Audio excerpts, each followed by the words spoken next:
Welcome to the Learning Pines YouTube. We hope this video helps. In this video, I will explain how to change your Kia Sportage key fob battery. First, gather your essential tools: a small flathead screwdriver and a fresh CR2032 battery. Having a clean, well-lit area will make this simple task even easier. This entire process is quite straightforward and should take you less than 5 minutes from start to finish, getting your key fob back in action quickly. Now, let's open up your key fob.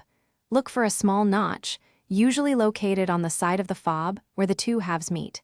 Carefully insert the tip of your small flathead screwdriver into this notch. With a gentle twist, the two sections of the key fob should easily separate.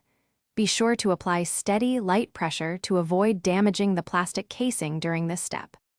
Once the key fob is open, you'll see the old battery.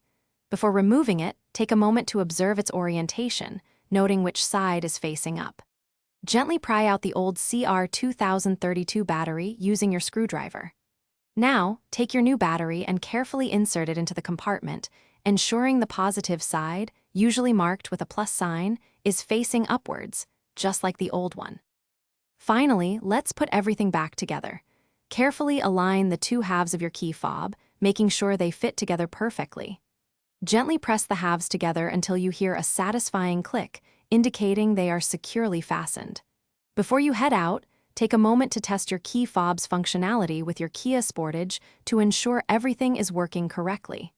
You're all set. Thanks for watching. Consider subscribing if we helped you.